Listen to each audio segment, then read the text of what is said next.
Les espoirs nommés pour le trophée UNFP, c'est absolument n'importe quoi. Déjà, il y a une catégorie espoir qui fait pas vraiment sens, on devrait dire les meilleurs joueurs du championnat de Ligue 1, mais en plus, ils ne respectent même pas leurs propres critères. Je sais, ça peut sembler ridicule, mais regardez cet extrait qui vient du site officiel de l'UNFP où on apprend qu'il faut avoir moins de 21 ans au 1er avril de l'année en cours, donc 2026.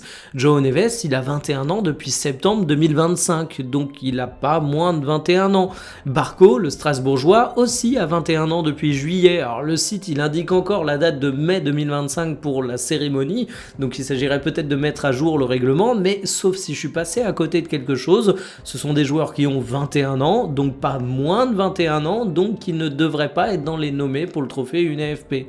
Au-delà des questions d'âge, en fait, moi, je trouve que le trophée qui se vend, même dans la communication de l'UNFP, comme un trophée qui révèle des espoirs, c'est littéralement son nom, qui va nous révéler une génération de cracks, il est un peu à côté de la plaque, puisque si on prend Zaïre Emery, João Neves et évidemment Désiré Doué, ce sont plus des espoirs, ce sont des joueurs qui sont évidemment confirmés. Jamais vous iriez dire à un pote « Ah, j'ai repéré un petit joueur là, tu le connais pas, il s'appelle Désiré Doué, crois-moi, il va faire une grande carrière. » Votre pote vous dirait évidemment « Merci Captain Obvious, tout le monde est au courant, Désiré Doué, c'est plus un espoir. » Alors, c'est pas contre ces trois joueurs, mais en fait, j'aimerais bien, moi, une catégorie meilleur jeune, à la limite, et encore. Est-ce que ça fait encore sens de parler de meilleurs jeunes quand t'as des mecs de 21 ans qui, de toute façon, dans le football moderne, peuvent être les meilleurs joueurs de la saison, tout court, pas forcément que des meilleurs jeunes.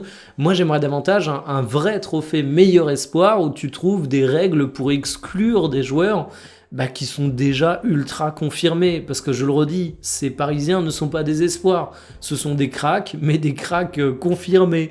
Des joueurs qui valent déjà 100 millions d'euros. Des joueurs que tous les grands clubs ont déjà vu confirmés sur les terrains européens. Bref, on reparlera de ces trophées UNFP, mais j'ai un peu de mal avec le positionnement de cette récompense, même si, évidemment, ces 5 joueurs sont immensément talentueux.